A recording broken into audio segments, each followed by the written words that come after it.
diferensiasi yang terintegrasi dengan PSE, pembelajaran sosial, sudah ada pembelajaran sosial emosional yang akan disampaikan oleh beberapa narasumber yang tentunya ini sangat dibutuhkan bagi kita semua. Dan tak lupa sholawat wassalam semoga tercurahkan kepada junjungan kita baginda Rasulullah Sallallahu Alaihi Wasallam. Dan marilah acara ini agar senantiasa mendapatkan ridho dari Allah Subhanahu Wa Taala sehingga akan berjalan dengan lancar sampai akhir nanti. Kita awali dengan bacaan basmalah bersama-sama. Bismillahirrahmanirrahim. Ya, alhamdulillah, wa syukurillah. Mari acara ini kita lanjutkan dengan menyanyikan lagu Indonesia Raya. Kepada Mbak Nur Hasanah disilakan, dan diharap untuk para hadirin untuk berdiri sejenak. Indonesia tanah airku, tanah tumpah darahku, di sanalah aku berdiri dan memandu ibuku. Indonesia kebangsaanku, bangsa dan tanah airku, marilah kita berseru, Indonesia bersatu. Hiduplah tanahku, hiduplah negeriku, bangsaku, rakyatku semuanya. Bangunlah jiwanya, bangunlah badannya untuk Indonesia Raya. Indonesia Raya, merdeka, merdeka, tanahku, negeriku yang ku cinta. Indonesia Raya, merdeka, merdeka, hiduplah Indonesia Raya. Berikutnya adalah prakata sekaligus sambutan Kepala SMP Negeri 1 Jepun, dan nantinya juga akan membuka acara in-house training ini. Kepada Bapak Kepala Sekolah disilakan. Assalamualaikum warahmatullahi wabarakatuh. Bismillahirrahmanirrahim. Alhamdulillahirabbil alamin wa bihi nasta'in wa la ilaha illa wa ala alihi wa sahbihi ajmain. Amma ba'du. Bapak Ibu yang kami hormati, program dari Ibu Tuti ini merupakan satu kelanjutan dari hotel bersama saya tempoh hari tentang visi misi yang sudah disampaikan, kemudian budaya positif yang perlu dikaji oleh Bapak Ibu guru, kemudian juga tentang RPP diferensi seperti apa nanti yang bisa mengakomodir semua kepentingan siswa, dan juga yang lain. Ini banyak hal yang pembaharuan yang perlu diikuti oleh Bapak Ibu guru sesuai dengan inovasi pembelajaran yang terus berkembang. Maka Bapak Ibu guru, saya harapkan terus mengikuti perkembangan apa yang akan disampaikan oleh Bapak Ibu calon kepala sekolah juga nantinya. Demikian beberapa hal yang sudah saya sampaikan, dan mohon maaf kalau ada hal-hal yang kurang berkenan, tempat dan sarana prasarana yang mungkin serba terbatas. Dan mari kita ikuti dari Pak Marjanto, dan saya nyatakan terbuka acara in-house training pada sore ini. Bismillahirrahmanirrahim. Acara dibuka.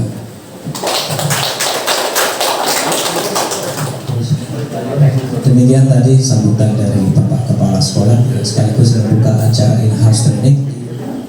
Marilah kita lanjutkan acara ini dengan doa agar senantiasa acara ini sesuai dengan rencana dan juga barokah bagi kita semua. Dan mari kita semuanya untuk memanjatkan doa mohon pada Allah Subhanahu Wa Taala, kepada Bapak Dr. Lesiroi untuk memandunya. Allahumma sholli ala sayyidina wa maulana Muhammad walhamdulillahi rabbil alamin. Bismillahirrahmanirrahim. La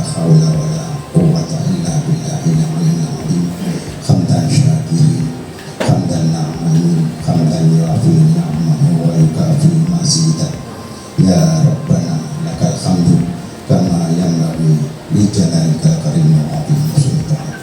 Allahumma sholli sholatan kamilah wa sallim salaman ala sayyidina Muhammadin alladhi tanhalu bihi al-qadr wa tanfarju bihi al-qur'an wa tuqda bihi al-khawaid wa tunalu bihi al-raghaib wa husnul khawatim wa yustasqal ghamam biwajhil karim wa ala alihi wa sahbihi fi kulli lamhati wa nafsin bi'adadi kulli man.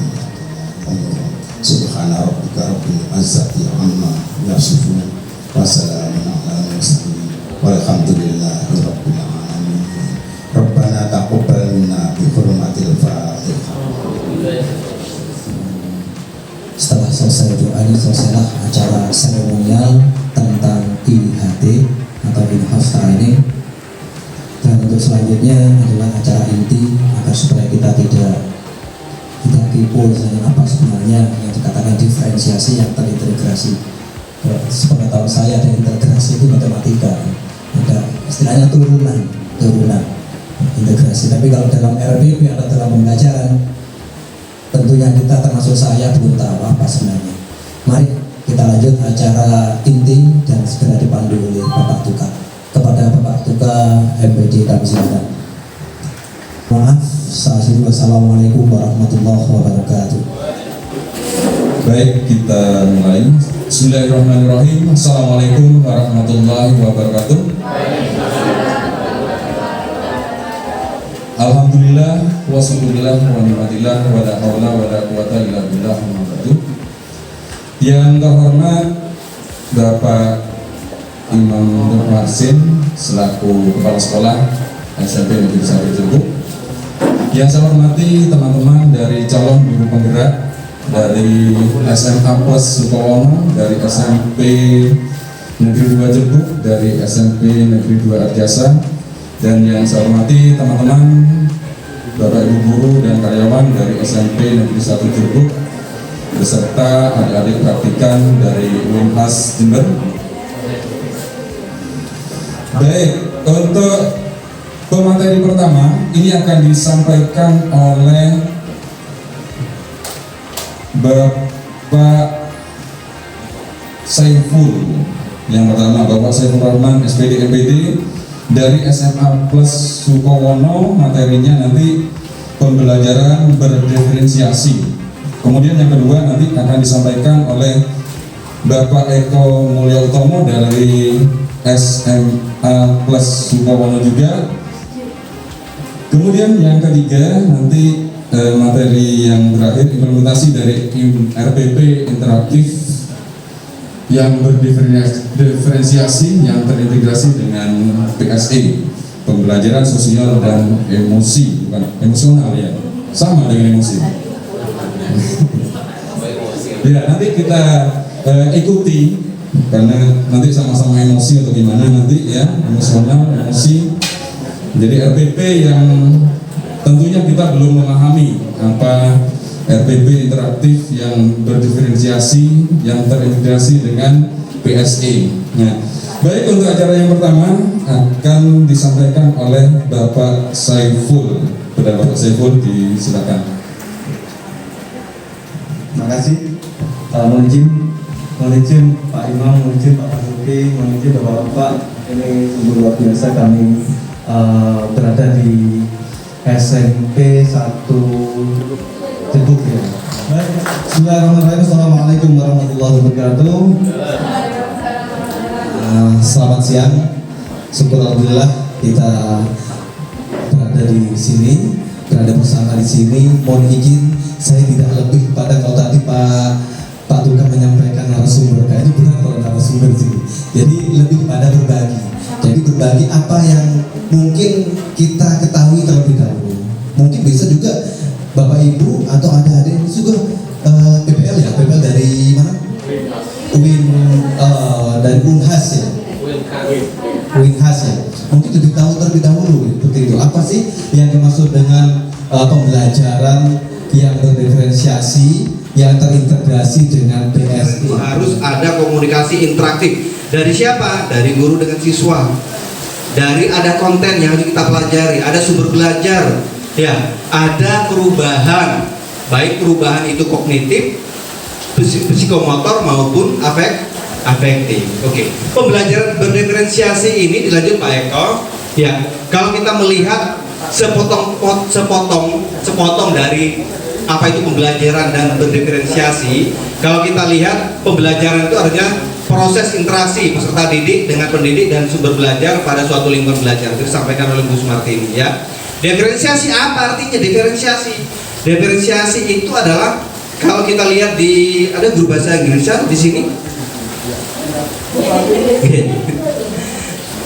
KBBI apa PUB sekarang? PUB ya. PUB ya. Kalau kita melihat di PUB itu ya Pak Eko, jadi diferensiasi itu artinya adalah beda, pembeda atau perbuatan membedakan, proses cara perbuatan yang membedakan. Membedakan apa di sini? Saya ingin bertanya, anak didik kita itu kalau kita lihat apakah sama atau seragam? Seragam enggak? Tidak. Bajunya saja yang berseragam, tetapi karakteristiknya, minat bakatnya, potensinya berbeda. Tetapi perlakuan kita secara umum, bukan Bapak Ibu, mungkin saya sendiri ya saat ini kadang juga memperlakukan sama seperti itu. Ibaratnya di sini ada sekolah, ya sekolah binatang, ada bebek, ada kerang, ada ikan, ada kancil. Ketika suruh berenang, siapa yang juara? Ikan. Ketika suruh manjat, siapa yang berenang? Yang unggul katakanlah. Monyet. Ketika suruh berlari, kancil. Tetapi kita kadang memperlakukan itu beda, harus sama. Yuk, sekarang kita harus belajar berenang. Bisa nggak monyet itu berenang? Ya enggak? Mohon maaf, saya dalam tanda kutip tidak menyamakan bahwa manusia itu sama dengan binatang, tidak. Ya. Jadi ini kita mengilustrasikan bahwa setiap siswa, setiap peserta didik itu memiliki karakteristik potensi yang berbeda-beda. Maka berakar pada penilaian, pembelajaran berdiferensiasi itu ada konten, proses dan produk. Lanjut Pak Eko sebagai asesmen diagnostik. Kemudian ini perpaduan pembelajaran seluruh kelas, kelompok dan individu. Kemudian juga berpusat pada peserta didik. Kemudian bersifat organik dan dinamis. Oke, dilanjut Pak Eko. Sepertinya sudah ini.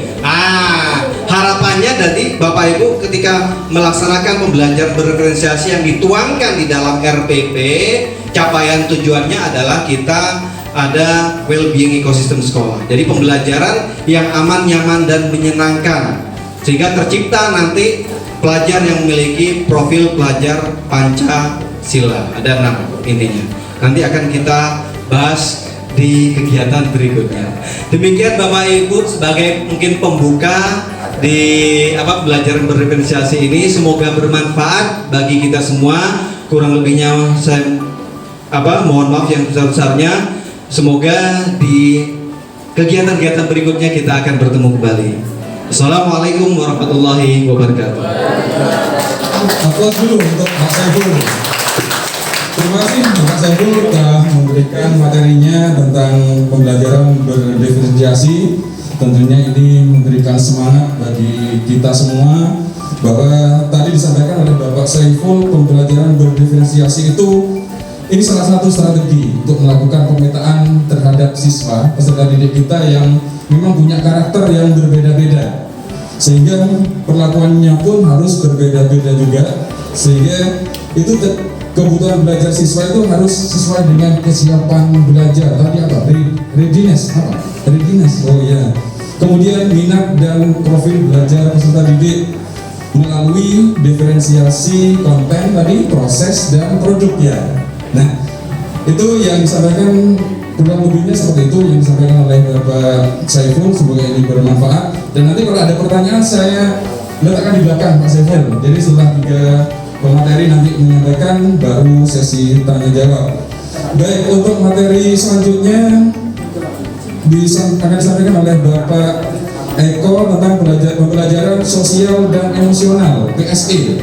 Kepada Bapak Eko disilahkan. Terima kasih atas waktunya Pak. Saya juga berdiri saja Pak. Mohon izin. Yang terhormat Bapak Kepala Sekolah, terima kasih atas waktu dan tempatnya, dan para senior yang merupakan panutan kami semua yang junior ini Pak, mohon bimbingannya, dan juga rekan-rekan guru dan adik-adik calon guru. Ketika mengajar, pernahkah rekan-rekan sekalian, rekan-rekan guru, baik yang calon guru yang pernah praktek di kelas, kita mengajar materi misalnya, kalau Anda mungkin guru mapel, saya guru ABI, saya guru setara dosen SD, jadi semua mata pelajaran. Jadi saya guru setara dosen Pak. Ada matematika, ada IPA, ada IPS, semuanya hanya agama kami yang tidak boleh mengajar. Takut murid kami sesat, salah. Tapi kalau olahraga, menyanyi, semuanya ditutup. Pernah suatu ketika, untungnya sekarang sudah pembelajaran menggunakan tema yang terkait. Pernah kita mengajar IPA, malam-malam buana kepada pelajaran IPS karena tidak konsentrasi. Dengan tekanan-tekanan pekerjaan yang sangat banyak akibatnya sangat banyak sekali. Next Bu. Dan apa yang kita butuhkan di saat seperti itu? Nah, yuk kita main emosi. Kita mempermainkan emosi kita. Yang kita butuhkan di saat himpitan semua tekanan-tekanan itu, kita membutuhkan keadaan kita dalam keadaan yang mindfulness. Bagaimana caranya? Kita coba ya. Tekniknya sederhana saja. Mari berdiri semuanya. Berdiri semuanya. Mudah-mudahan berguna. Mari berdiri semua. Oke, yang kita lakukan ini namanya teknik stop. Artinya mengalami himpitan tadi itu, pekerjaan segala macam, hentikan, taruh semuanya. Tidak boleh pegang nih. Tidak butuh saya. Hentikan semuanya, baik. Nah, kemudian setelah itu, mari kita pejamkan mata. Hentikan kebiasaan memvonis salah seseorang. Mulai sekarang, apapun yang dilakukan orang lain, hentikan kebiasaan memvonis salah seseorang. Karena apabila kita berada di posisi orang lain itu, apakah Anda mau juga dipersalahkan?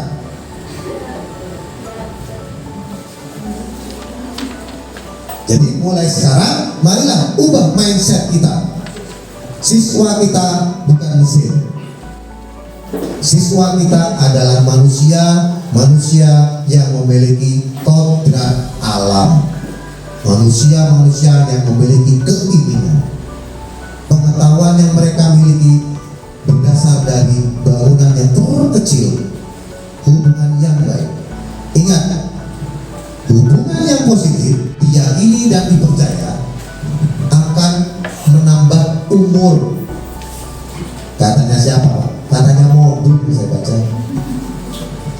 Bila kita mampu membangun hubungan yang positif, maka itu akan membangun chemistry. Kalau chemistry sudah terjalin, apapun yang terjadi, dua sahabat yang chemistry-nya saling menyatu, ini bikin salah, dimaafkan. Ini bikin salah, dimaafkan. Coba kalau gak ada chemistry, nggak bikin salah, sudah dimusuhi. Itu juga antara guru dan siswa. Dari pembelajaran sosial emosional yang saya sampaikan, itu akan menjadi sebuah produk dalam satu RPP yang nanti akan disampaikan oleh Ibu Tuti. Terima kasih atas waktunya. Terima kasih. Wassalamualaikum warahmatullahi wabarakatuh.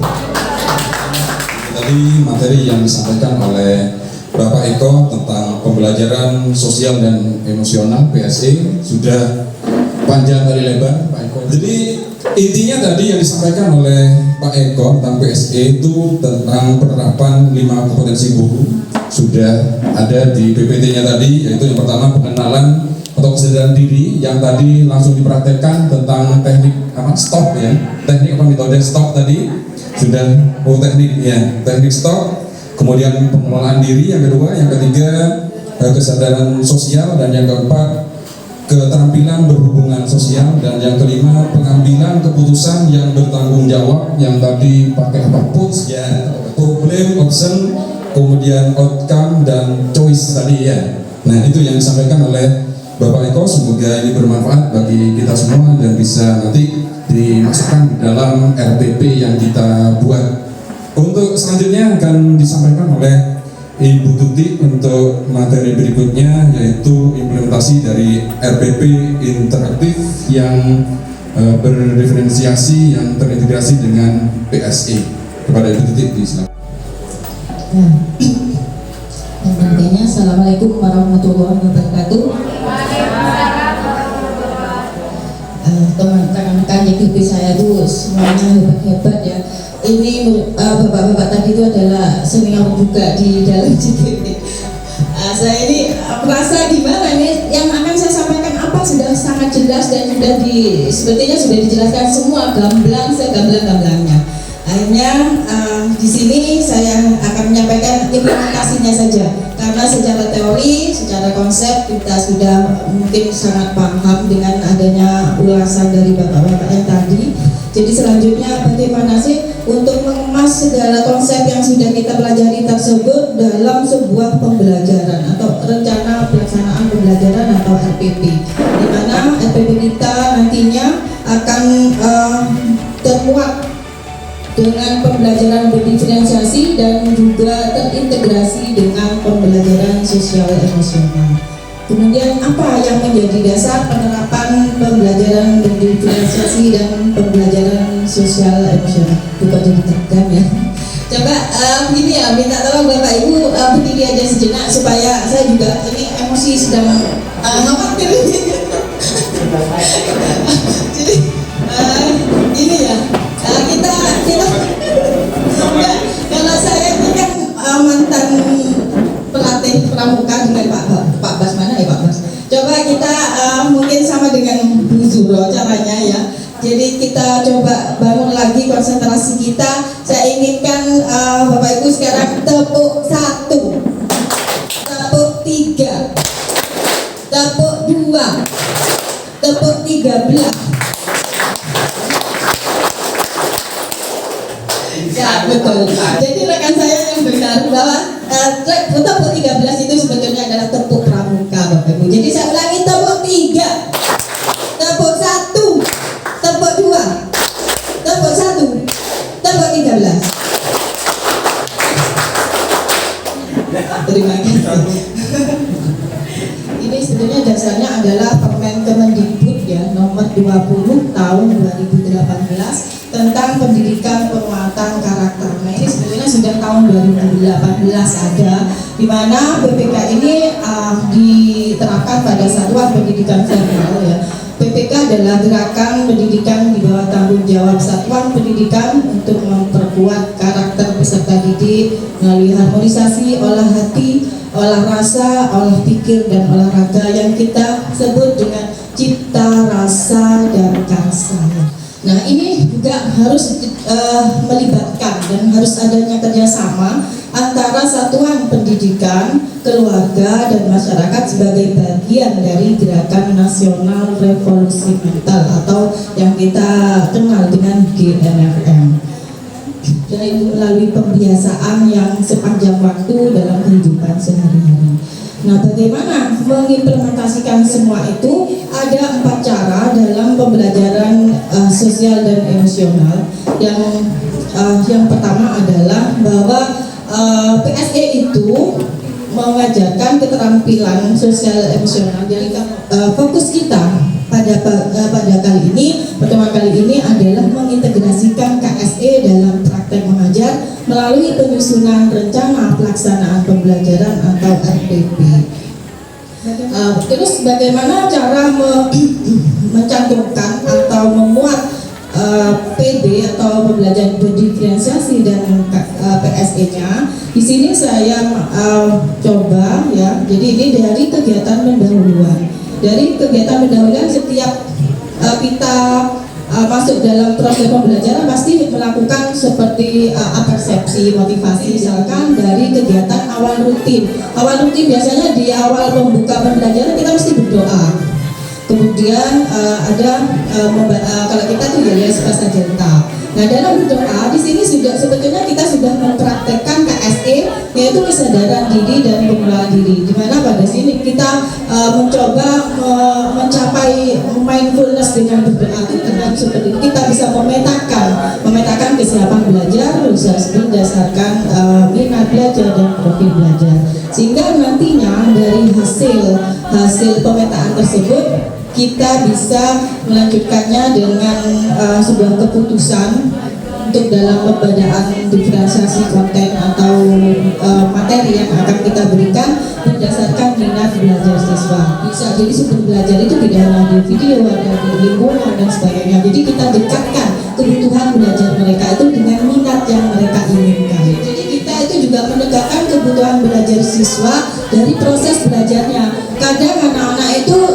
memiliki kemampuan berinteraksi yang berbeda, kemampuan menyerap pembelajaran yang berbeda. Jadi kita kelompokkan di mana mungkin kelompok siswa yang sama memiliki minat yang sama, cara belajar, kecepatan belajar yang sama itu kita kumpulkan sehingga kita bisa mengadakan pembedaan bagaimana nanti anak itu dibersamai guru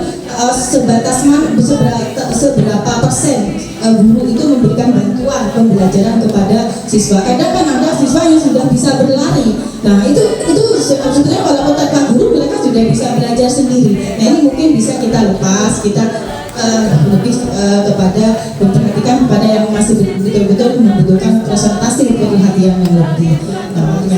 Dengan begitu mereka juga memiliki kemampuan untuk pengambilan keputusan yang bertanggung jawab. Jadi mereka akan kita latih dengan skill pula dengan produk. Tadi sudah dijelaskan juga apa sih diferensiasi produk, yaitu pembedaan hasil laporan atau hasil tugas siswa berdasarkan minat belajar siswa ya. Misalnya anak-anak yang suka menggambar, bisa mereka membuat produknya itu bisa bentuk infografis, poster, clipping dan sebagainya. Jadi di sini mereka akan mengumpulkan produk tugasnya itu sesuai dengan minat siswa masing-masing. Di sini juga kita sudah melaksanakan KSE tentang kesadaran sosial, keterampilan sosial dan pengambilan keputusan. Jadi ini sudah termuat dari sini. Di dalam pembelajaran diferensiasi itu juga ada jenisnya yaitu refleksi ya.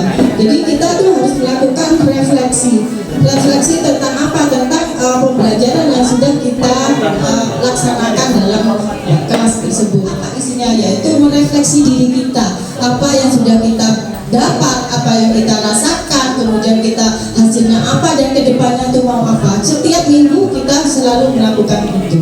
Jadi ini juga sangat baik jika diterapkan di kelas supaya bisa merefleksi proses pembelajaran kita di kelas. Mungkin dari saya itu saja, nanti untuk sesi tanya jawab setelah ini kalian buka. Demikian dari saya. Assalamualaikum warahmatullahi wabarakatuh. Ya, aplausnya untuk Bu Tuti. Terima kasih untuk peserta masih semangat sampai ini hampir jam 2. Dan terima kasih Bu Tuti menyampaikan materinya. Untuk sesi berikutnya ini tanya jawab, barangkali ada yang kurang jelas yang disampaikan tadi. Untuk berikutnya dilanjutkan dengan pendampingan, jadi teman-teman nanti bisa membuat, harapannya ini karena untuk laporan juga ya Bu Tuti. Jadi teman-teman membuat RPP yang interaktif, berdiferensiasi dan terintegrasi dengan PSE ini. Saya sampaikan terima kasih kepada narasumber Bapak Saiful, Bapak Eko dan Bu Tuti yang sudah sharing menyampaikan ilmu-ilmu yang diperoleh dari calon guru penggerak ini. Tentunya kita berharap banyak dari teman-teman JGP ini nanti imbasnya dari ilmu yang diperoleh. Ini kan selama 9 bulan masih lama perjalanannya. Tentunya nanti ilmu-ilmunya masih banyak lagi yang akan dipelajari dan akan diimbaskan ke sekolah-sekolah lain nantinya. Karena tidak semua sekolah mempunyai calon guru penggerak. Dan bersyukur kita punya calon guru penggerak sehingga nanti lebih cepat menerima imbas ilmunya yang diperoleh selama 9 bulan. Demikian Bapak Ibu acara IHT pada hari ini, semoga ini bermanfaat bagi kita semua dan kita bisa mohon maaf apabila ada yang kurang berkenan. Wassalamualaikum warahmatullahi wabarakatuh.